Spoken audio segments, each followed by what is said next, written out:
G'day and welcome to the Off-Chain Podcast. Don here with you. Huge show today. Our guest is Dr. Roman Yampolskiy, an experienced AI safety and security researcher with decade-plus years of research in the domain of transformational AI. He has literally written a book on artificial intelligence. Roman's been a fellow 2010 and a research advisor 2012 of the Machine Intelligence Research Institute, MIRI, an AI safety fellow 2019 of the Foresight Institute, and a research associate back in 2018 of the Global Catastrophic Research Institute. He has done the research on artificial intelligence. He's currently a tenured faculty member in the Computer Science and Engineering Department and the director of Cybersecurity Laboratory at the University of Kentucky. His work has been funded by NSF, NSA, amongst others. He's published hundreds of peer-reviewed papers, including multiple books on AI safety, such as Artificial Superintelligence, and more recently, AI Safety and Security. We are super excited to have Dr. Roman Yampolskiy on the show. Let's dive in.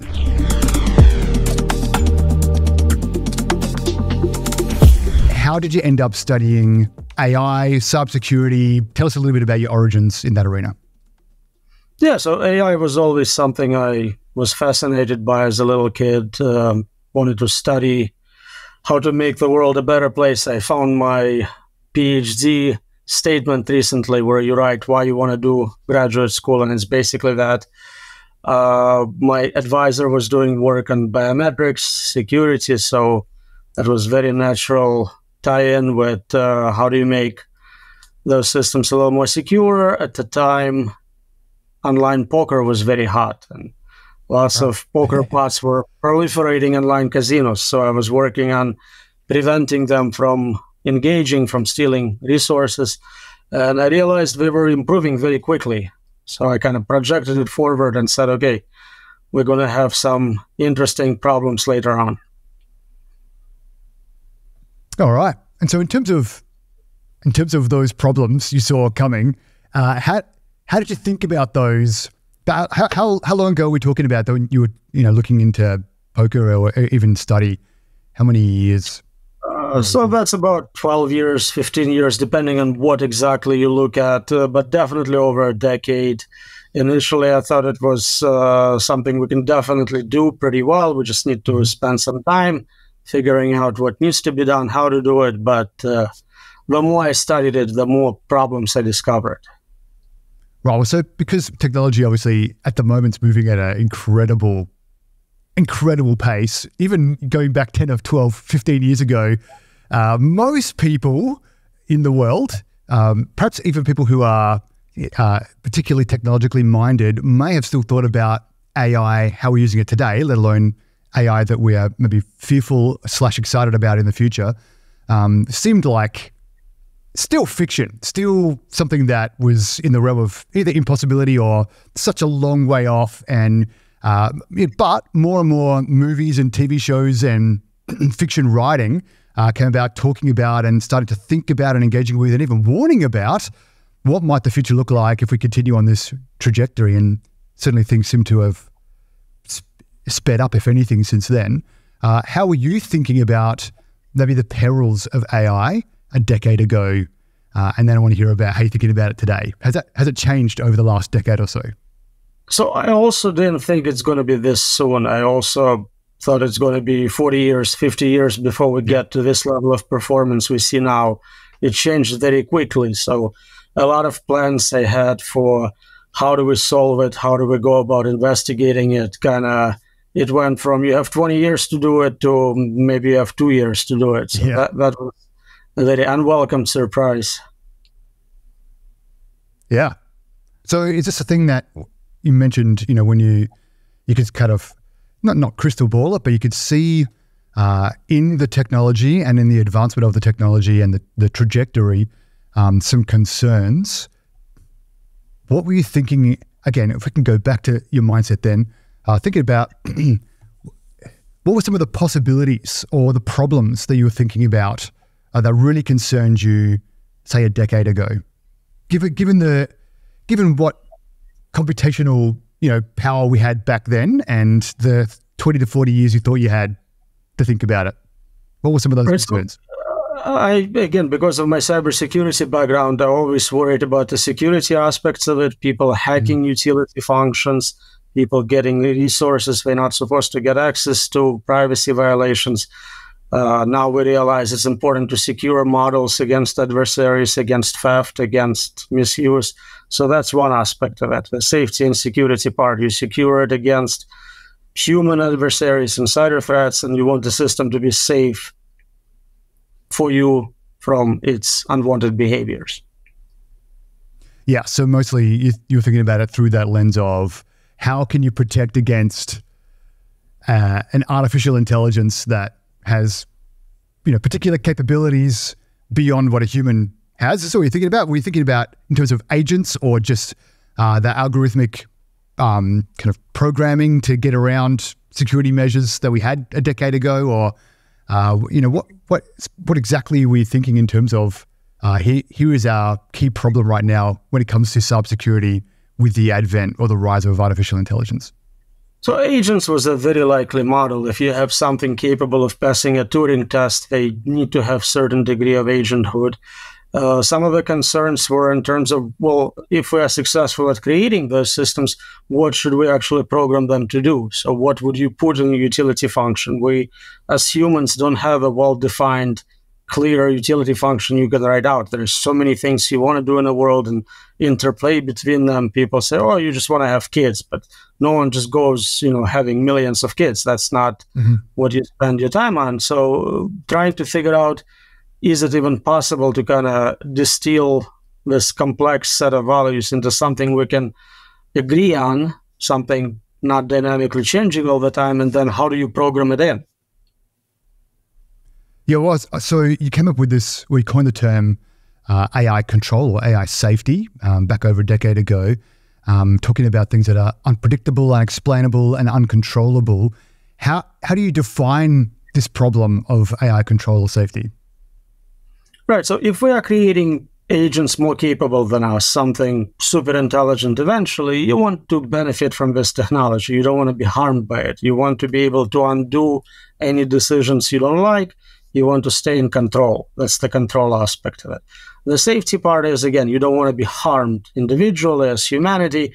You can define it in worst possible case as suffering risks, existential risks. But more recently, people talk even about kind of meaning, loss of meaning, ikigai risks. So all sorts of negative consequences from this technology. We want to be in charge. We want it to be a beneficial tool we can use to solve real world problems. We don't want to be replaced by something we cannot even guide in the right direction. Right. So you're thinking it's actually more existential than philosophical.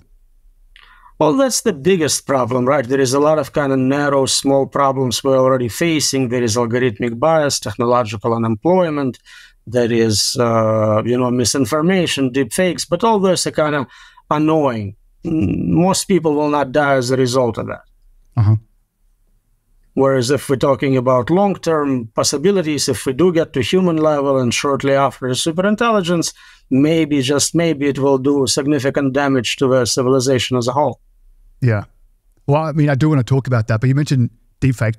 Before we get to AGI and the potential problems there, even right now, thinking about, like you mentioned a few things which I think are incredibly important, such as what does it even mean to be a human? Like, what does that tell us? And are we a step or a link in an evolutionary chain that now includes technological advancements? But also with deepfakes, how can we?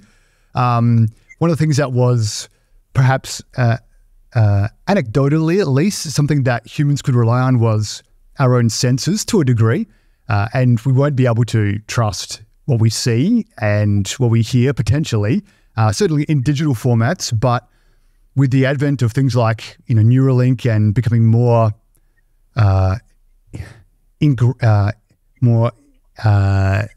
intertwined with technology, perhaps maybe that won't just be through digital media and intermediaries, but also a direct kind of link, if you like, with our biology. How can we trust what we see, especially when we're talking about AI safety and cybersecurity, one of the scams that I know is already going around is just the phone call from your daughter or your son saying, "Hey, Mum, I'm stuck and I need some money."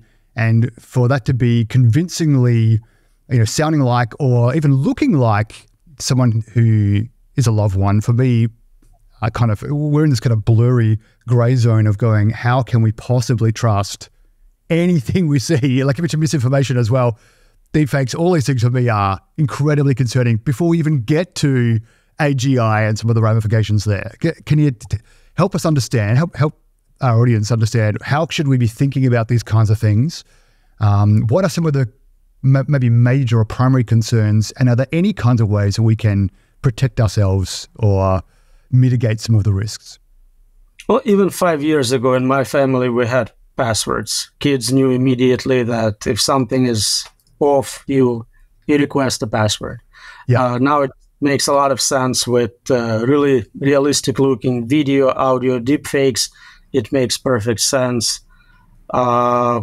Defining what is a human will become harder and harder. You brought up this concept of merging with computers, interface between brain and computer, Neuralink type situation. As time progresses, there is less and less reason for us to be part of that equation. So right now it will be very beneficial, symbiotic relationship. We're getting something out of those tools. The tool is getting something from us. But if you create superintelligence system, it's not obvious what you are contributing to that hybrid mechanism.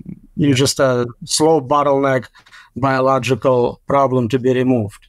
So I think long-term, a lot of people propose it as a solution to safety. I don't see it that way. In fact, you're kind of giving a back door into your brain to the machines, which might exploit them in some way. So that sounds questionable. Other people talk about uploading mind to a computer.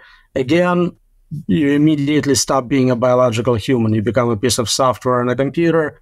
Definitely different preferences, values. You are not cold, you are not hungry, you are a piece of software. So it's very, very different wants and needs, and you stop being value aligned with an average human.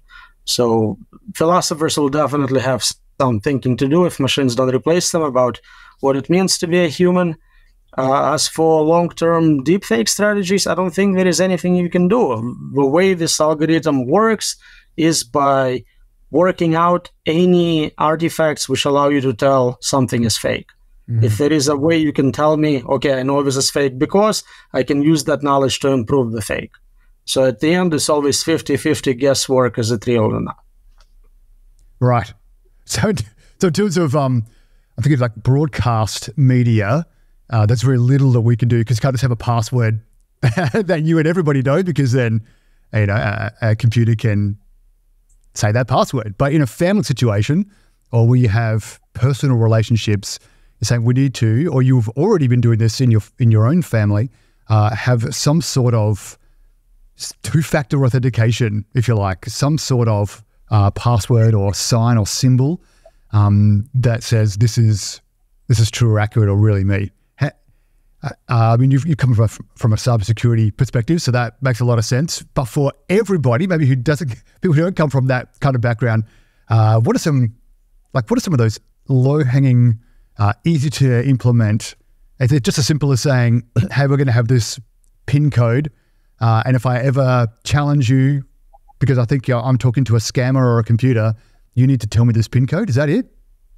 A PIN code, a private memory of some kind, general rule that I will never ask you for cryptocurrency. Like, no matter what happens, I promise not to ask you for Bitcoin.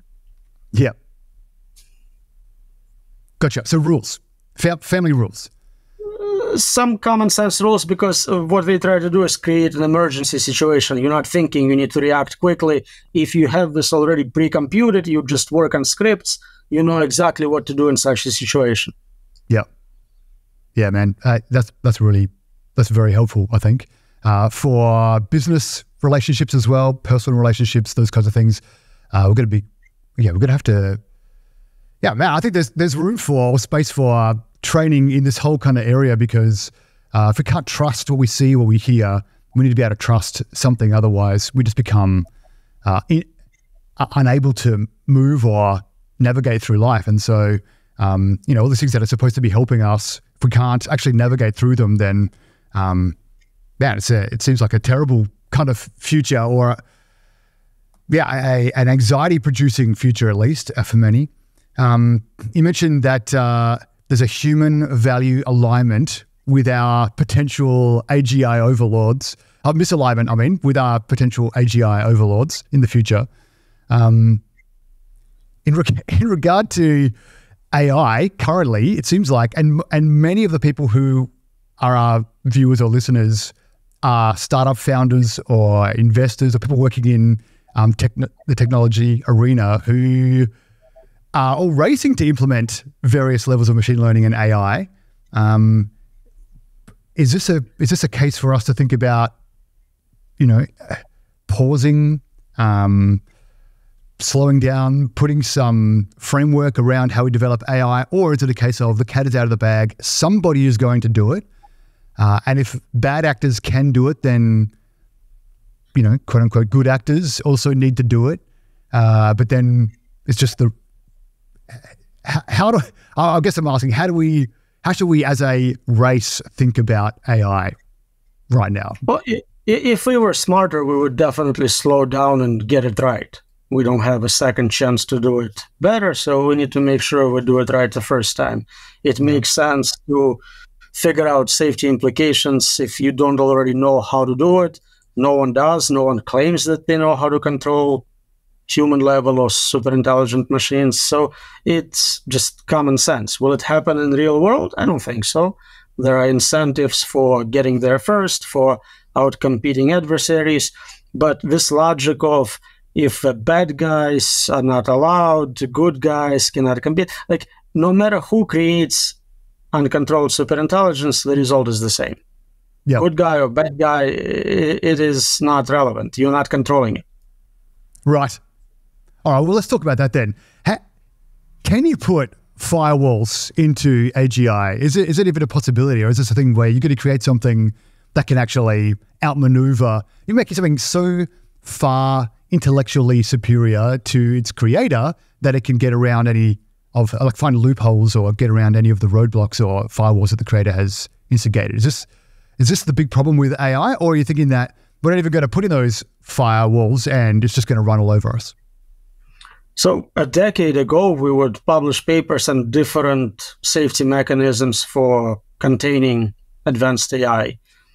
Air gapping it, limited communications, obviously no internet access, things of that nature.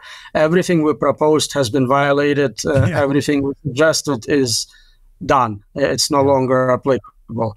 Long term, we still speculated it will still find a way to escape, but we were kind of buying us some time. You have a couple of years to research around, see what it does. It's no longer applicable. It's open source. It's connected to internet. It has access to toolboxes. So I think that part is already done deal. But we're still here, so we still have chance to make better decisions. Yeah, man. I know with many like climate change, like people on the kind of extreme climate change alarmism end of the spectrum have been saying, if we don't make changes in the next 2 years or 10 years or 12 years was this, time frame banded about 15 years ago, then there'll be irreversible damage. You cannot go back. We're past that point of no return. I do think we've passed that point when it comes to the kinds of things that you were worried about with AGI development? Again, we are here, we are still in charge, so I don't think we have. And obviously with climate change, we're still here as well. So It seems like there is some room for improvement, but you have to get there before that paradigm shift. The moment we switch from tools below human level intelligence to agents above human level intelligence, it's a complete game changer. Yeah. What do you think's to stop the proverbial teenager in their parents' basement from developing AGI? Is that an unrealistic thing to worry about? To the best of our knowledge right now, it's still computationally very costly to train such models. You cannot do it on a laptop with little budget. You need billions of dollars. But that can change. It changes every year. It becomes more effective to train those models. And someone can come up with a very clever algorithmic improvement, which will greatly reduce need for data, need for compute, making it more likely to be trained with smaller budgets. So presently, I'm trying to like piece together the things that you're mentioning in terms of if there was a way for us to collectively agree on an approach to AI, it would be the largest governments in the world and the largest tech companies in the world, because they're currently the only people who have the capacity to do it. Is that right? That's about right. So if all the big players right now kind of had a plan, agreed to do it right, it would be a very good step in the right direction. Okay, so the cat is in the bag, but it's dependent on people who don't traditionally getting along. So nation states who might have might see a great competitive advantage in developing AGI first, and certainly companies or corporations that are racing to get there first. How do we align their incentives?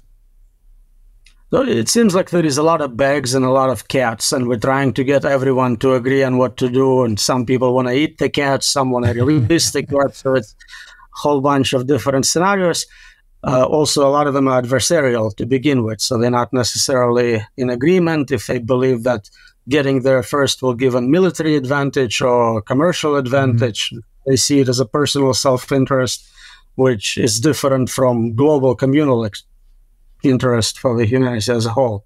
So they're more likely to take risks and kind of hope that having access to this technology will cover whatever damage or fines they'll have to pay. Yeah, I mean, the thing that worries me about AI generally, especially how we're approaching it right now, with the probabilistic LLM algorithms and approaching AGI is, regardless of who gets there first, or if multiple people get there around the same time and have competing AIs and millions or billions or an unlimited number of AI agents out there, is who gets to set the rules for AI. Is it just the most powerful AI wins? Kind of like how the media in the West works, where the most powerful voice often is the one that determines the truth, or like history is written by the victors kind of mentality to artificial intelligence? Is it just the fact of what will humanity look like in 100 years or in 500 years? Will it be largely shaped by who is creating the most powerful AI now? Is that part of the problem that you're thinking about, or you think it's more existential than that, in that AI will actually get to the point where they say, well, actually, thank you humans for helping create me, but I don't really need you guys anymore, and let's be done with it? Yeah, that's more of my concern. So any humans, they still share a lot of our preferences. We like food, we like certain temperature. There is a lot of commonality. We may not be in alignment on political system, but they still, at the end, remain humans. And if, your kids have to learn Chinese, it's not the worst thing in the world.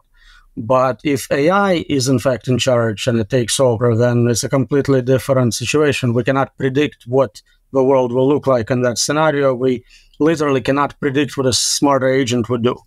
Yeah. All righty. So other than yourself, who is doing this existential triage? Are there other voices? Are there any companies or governments or non-government organizations approaching this well from your perspective? There is a safety team with every large AI lab. So OpenAI, Anthropic, DeepMind, they all have very somewhat large safety teams. They're working on it. They're making interesting suggestions. But again, as far as I know, no one claims to be able to control advanced AI or even have a proposal for how to do it. They operate under the assumption that it is possible.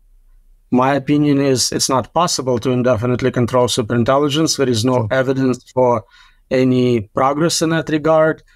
There is also no consensus on alignment. So people say alignment is what's going to get us to utopia, but it's not obvious who we're aligning with, who are the agents in that group. Is it designers of AI, users, everyone? animals, we don't agree on what values to take, both between 8 billion humans. And if we agree with all the other humans, we don't know how to program those values into a system and make sure it's stable. It doesn't change those values, kind of zero knowledge learning situation where it goes, I don't trust you, you are full of bias, let me look it up from first principles. So if that somehow works, you also have malevolent agents, you have accidental mistakes in coding, you have experience with faulty data. So there is a lot of problems and not a lot of solutions. Oh yeah, not even to mention in terms of just what kind of social engineering capabilities an AI might have, even if it was air-gapped and had a lot of controls on it, for an AI to be able to, manipulate one of its creators or a user or like a low-level analyst or something into making some changes, surely would be fairly rudimentary for the kinds of... Oh yeah, it is super persuasive, it can bribe you, it can blackmail you, it can do all sorts of things with, access to the internet, hire people to do work. So yeah, another problem to look at. So is the lack of compute currently the only obstacle to this kind of exponential AI? Is that it? Is it a factor of time and will, or are there other barriers? So some people think that we need additional breakthroughs. So far, it seems like we are not getting diminishing returns. So yes, more compute, more data, or even artificial data should get us there. You're right. And so is it possible to then timeline when that might be? So we used to do that. We used to kind of look at Moore's law curve and predict, then we get this level of performance. I think now you can change it to how much until AGI. So if I had $1 trillion today, I can probably get enough compute in a year at maybe 100 billion, in 2 years at maybe 10 billion, and so on. Right. Well, if that's the case, then how would you protect humans from the dangers of AGI? Can we only protect ourselves in advance of the creation of AGI, or is there any way to protect ourselves once it's already in existence? I'm not sure it's possible to solve that problem in the first place. I don't think we can ever indefinitely control superintelligent systems. It's obviously better to do this work before we're facing the situation where we already have uncontrolled superintelligence. So we have a little more time right now. I don't see a solution other than not to play the game. That's the only way to win. We can still get all the benefits of AI from creating narrow superintelligent systems, solve specific problems, cure this type of cancer, solve this energy improvement problem, but not creating a general superintelligence capable of outcompeting us in all domains, replacing us. It just doesn't seem like it's necessary. We can get most of the benefits and minimize the risks. Yeah. I mean, it seems like we've spoken a lot about the risks because there are a lot of risks. Are there any things about the recent advancements in AI, but also the ones that are currently, on the horizon? We can see that they are likely to happen in the near future. Is there anything that you are excited about, or do the risks just totally outweigh those positives? Well, I think with current models already, there is trillions of dollars of untapped value. If you deploy it through economy, so many jobs can be done better or fully automated or improved on. And that's not part of most jobs yet. We only got some of those models weeks ago, so it will take a long time before they fully proliferate through the economy. In any particular industries or sectors that you're excited about? I can speak about academia, research. Obviously, there is so much you can do in terms of personalized tutors. You now have advanced voice capabilities. I allow my kids to learn directly from their systems, have interactive sessions and the topics that they're choosing. So it seems like they do a much better job. They're infinitely patient. They know a lot about many topics. They are affordable. So I'm starting to question, what do professors do and why? Well, if you could answer your own question, I have some thoughts, but I'm keen to hear, what do you think? So luckily, teaching is only a part of what we do. We still do some novel research, and that is still not at the level where we can give it away to AI completely, but it will happen as well. Yeah. What do you think about, what is the role of like human emotion and connectivity come into thinking? It strikes me, so I think we're about the same age, strikes me that during the 80s and 90s, as I was going through study, there was a kind of a thought that if we could totally mitigate emotion and just get to some level of pure rationality, then things would be better. We'd be able to make better decisions, etc. But strikes me, or it seems to be, and certainly research seems to suggest that that's a near impossibility for humans at least. But is it an impossibility for things that humans can create, for example, AI, or is that necessarily baked into the algorithms that we're making, or are we trying to, so correct for emotions in rational decision making that we're overcorrecting and building psychopathic algorithms? I mentioned all that to say, it strikes me that I can put my children in front of an AI piano tutor, and that's great, and they're learning piano, for example. But I'm wondering, is there something to, and I suspect, in fact, I'm confident there is something to a human-to-human interaction where there's more happening in terms of conveying emotion and feeling to get to a good pianist than just here's how you mechanically touch the keys. Does that make sense? And translating that into all areas of academia, that is it just the conference or the downloading of knowledge, and even not just knowledge, but how to think, or is there something more in terms of forming humans that happens human to human in a way that doesn't happen robot to human? Well, I think a superintelligence system would be able to do both. It can be very statistically pure, just look at the probabilities and Bayesian predictions and make decisions based on that.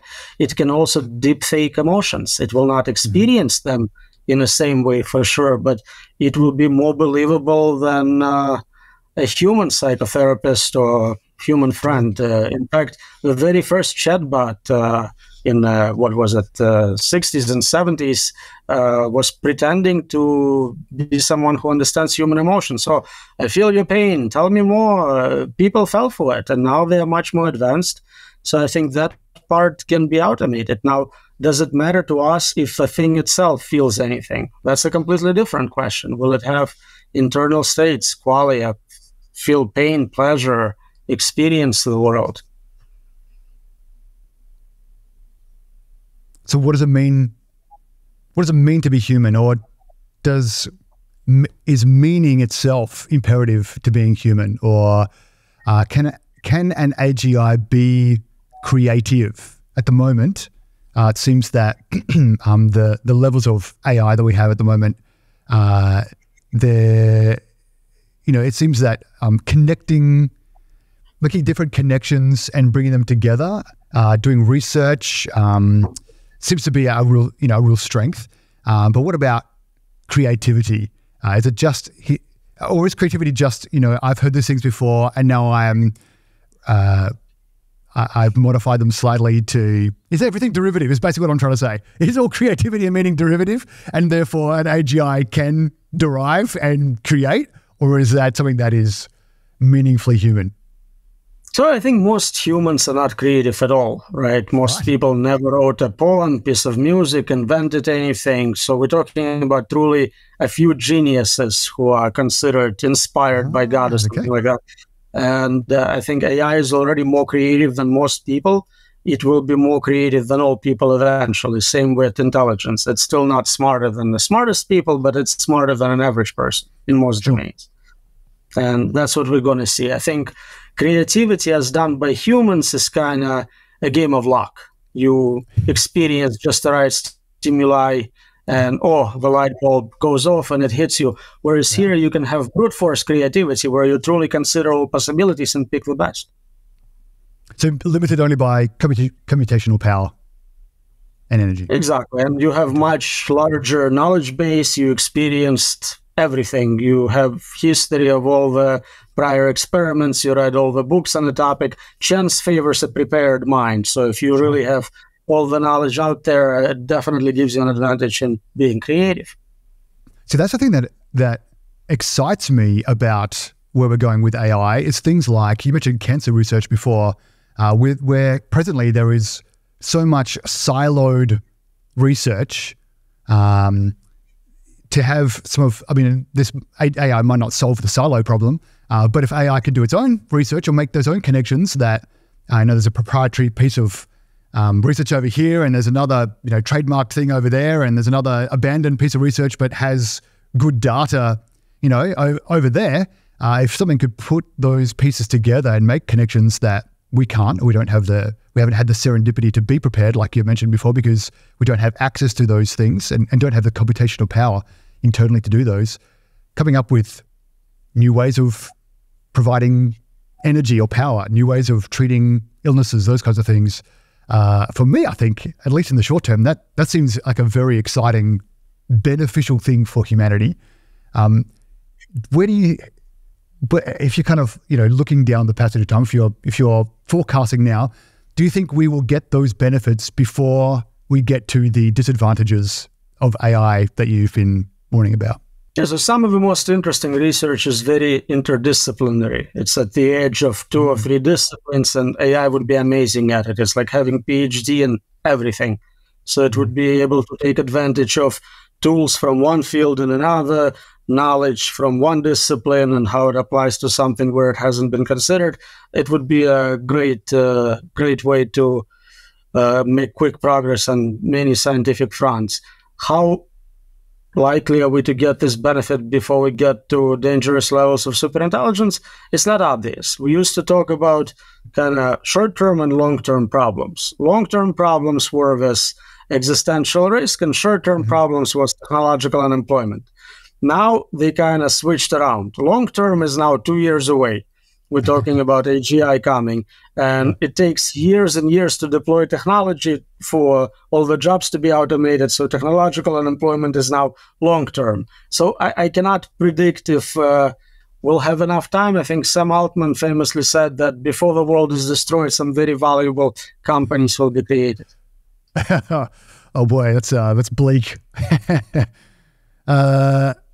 So how you've got kids, you're teaching, you're writing books about things. So obviously you think there is not just hope, but there's a future.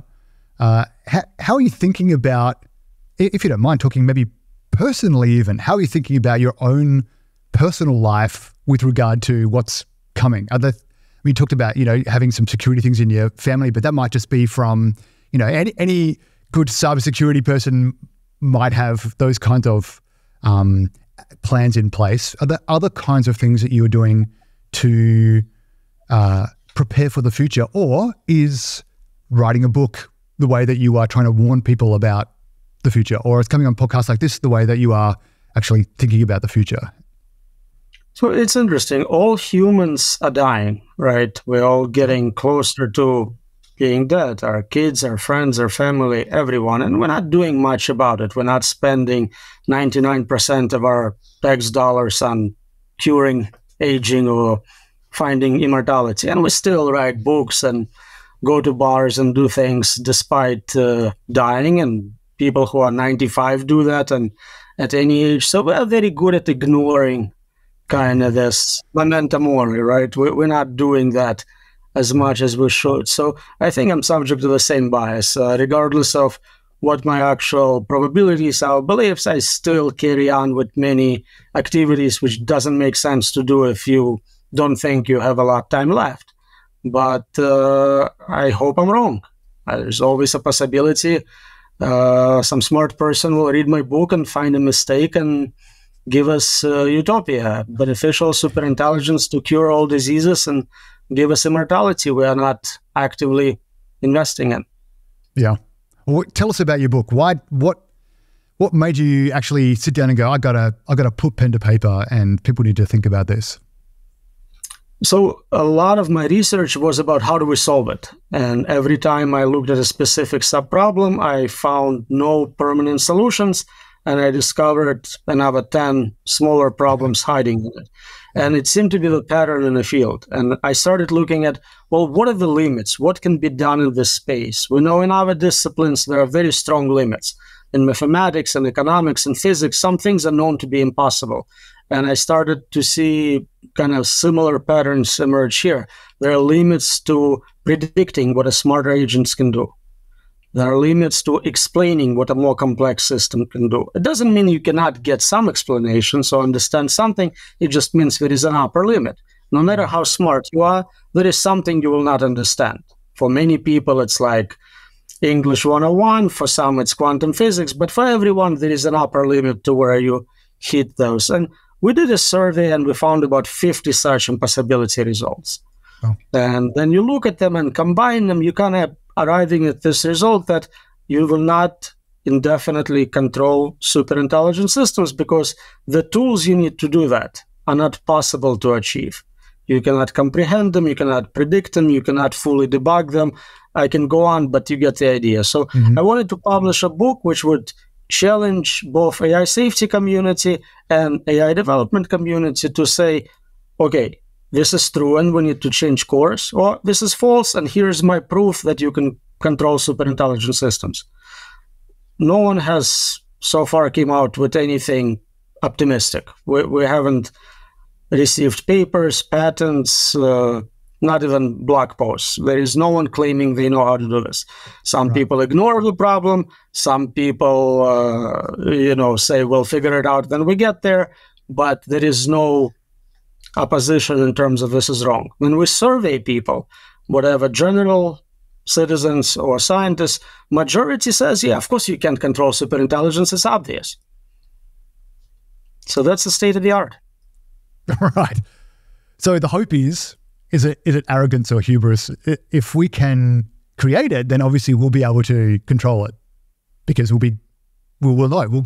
We might not know now, but by the time we get there, if we're smart enough to make it, we'll obviously be smart enough to control it. Is that the general thinking, or you think it's just that ignorance of, we don't get it? There is that. There is also, we will get AI to help us control AI, which is a very special way of doing this catch-22. But again, if the consequences as bad as we predict they could be, then it's not the most reliable approach to doing this. And no one gave those companies permission to do this experiment on humanity. Yeah. We don't have 8 billion people consenting to it. And what's more important, they cannot consent to it. Consent requires meaningful understanding of what is being done. No one understands what is happening, what changes we can expect. So it is truly an unethical experiment. Yeah. I'm wondering if even just with the advent of the internet, that wasn't really the same, was it? Because people really opted in until it became so prolific that it's difficult to do life without. And now people even see it as a human right, which is access to the internet, whereas this is something which is more thrust upon us, something that, if the internet is a human right, then this is something that actually puts that at risk for people, without consent. That's very interesting. As I was thinking about your book, I was thinking, man, anyone who's had kids and had kids grow up knows you can't create something sentient and control what it does or how it thinks or how it develops or how it grows. If it can, I'm not suggesting that kids are code, but if they can choose their own path to the degree that humans can, or if they can, change their influence, which will change their thinking, which will change their trajectory, then certainly a super intelligent code could. Right. And with kids, most of the time they start as very young kids, not very intelligent compared to you, so you have a huge advantage. Now, imagine it's reversed. The kid is 1 billion times smarter than you. Yeah. Who should read your book?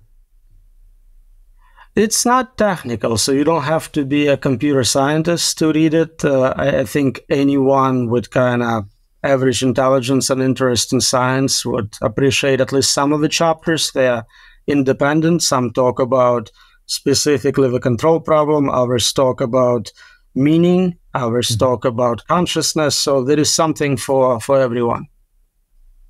How does someone engage with your book and your work without becoming hopeless?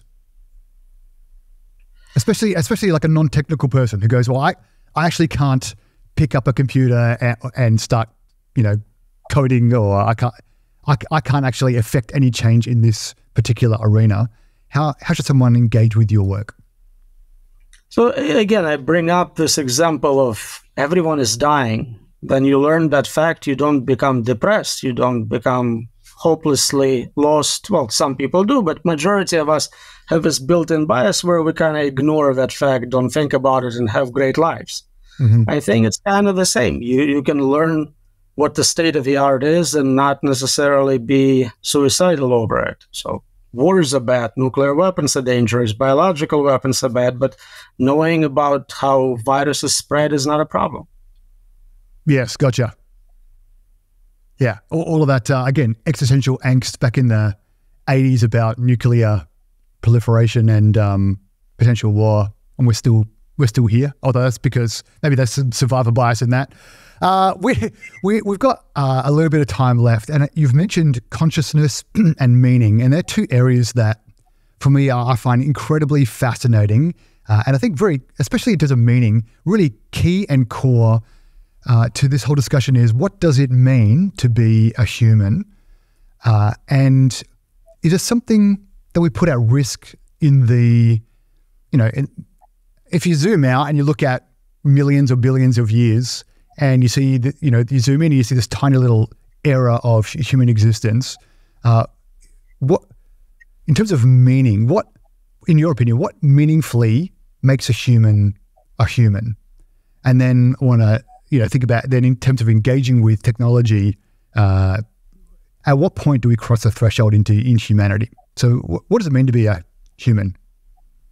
No, it's a great question, and definitely not something I'm professionally trained to answer. Sure. There has to be something with intelligence, right? We are intelligent animals. That's what kind of separates us from others. We are interested in creating cities, art, music. So I think somehow it is all related to this idea of us becoming creators, creating simulated worlds, creating intelligent beings, and maybe struggling with the same question. What is the purpose of their existence? How do we give them good ethical code? Kind of repeated cycle throughout the universe.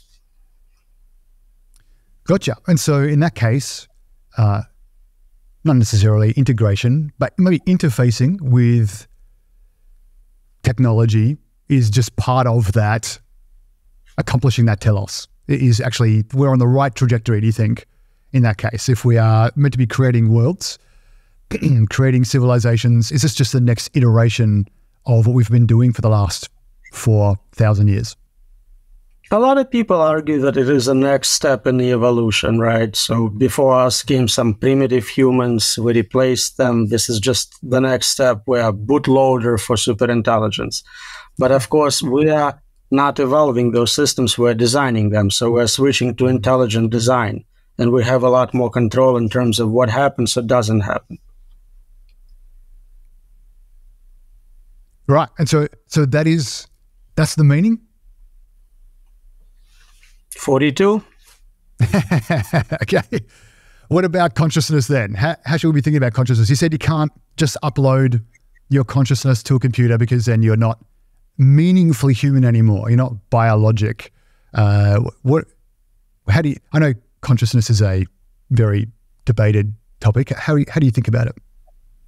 It's difficult. So there is the hard problem of consciousness, which is, why does it feel like something to be you? Why do you experience pain and pleasure? And one of the weird things I study and think might be meaningful is simulation hypothesis, where you think this may be all a computer world and your body is an avatar and there is an agent using that avatar to experience this world, which would explain why your brain state and states of consciousness are not always directly mapped. There are correlates of consciousness, but not direct explanations for why certain states of physical matter feel pain, for example.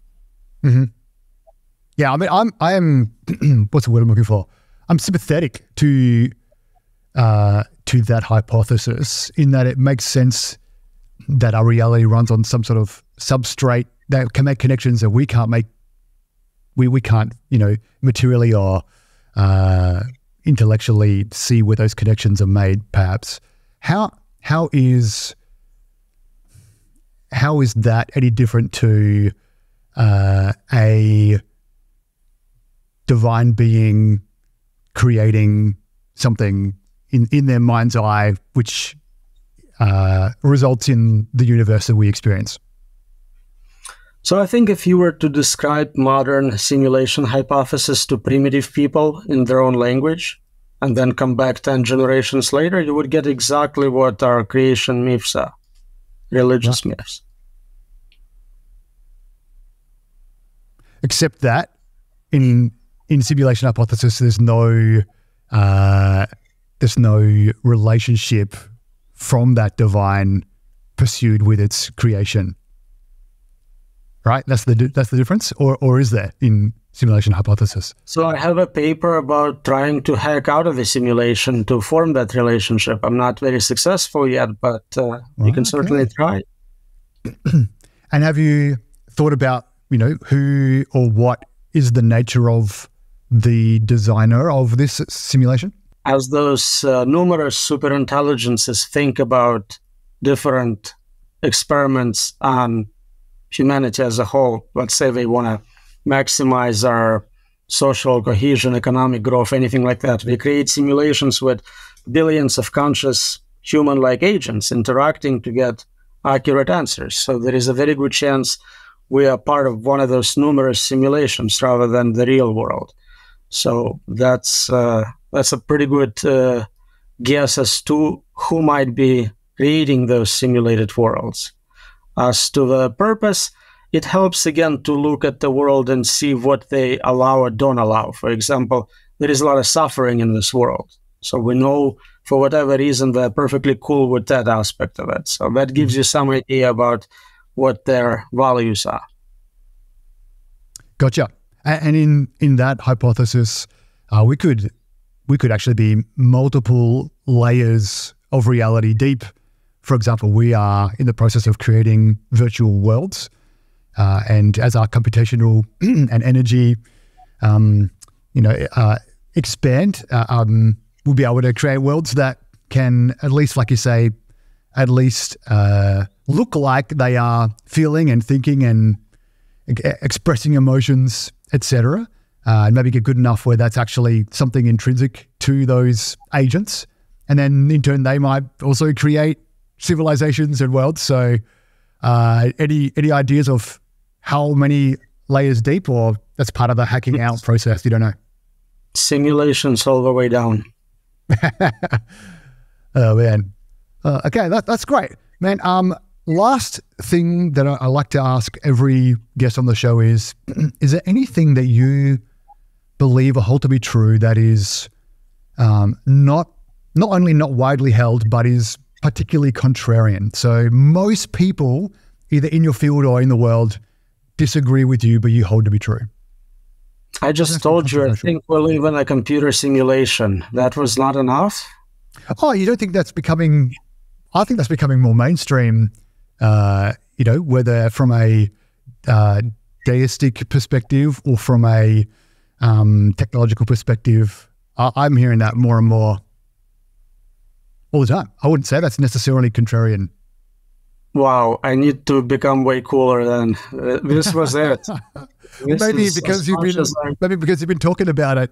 Are you actually convincing people? Maybe I successfully changed what is contrarian. Yes, it's no longer contrarian. Yeah. All right, Roman, thank you so much for coming on the show today. Really appreciate it. Where can people find you online? If they want to hear more from you, how can they find you? You can find me on X, Twitter, follow me there, follow me on Facebook, don't follow me home. Very important.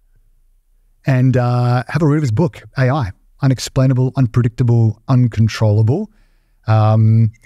Like you say, it's an experiment on humanity, which we haven't consented to because we can't consent to it, but certainly can find out more, become much more aware of what's happening, even though, like you say, if we disregard it and go and live a really wonderful life while we still can. Thanks again, man. Really appreciate it. Thank you. Prove me wrong. I'll be very happy. Thanks for joining us today. I hope you enjoyed this episode of Off-Chain. We love bringing you great guests like Dr. Roman and hope we've inspired you to learn more about Web3 technology, AI, and certainly to think about the future and how you might be a part of building it. As always, please like, subscribe, or better yet, share this episode with a friend. Help us spread the word and join us again next week for another exciting episode of Off-Chain. Till then, take care.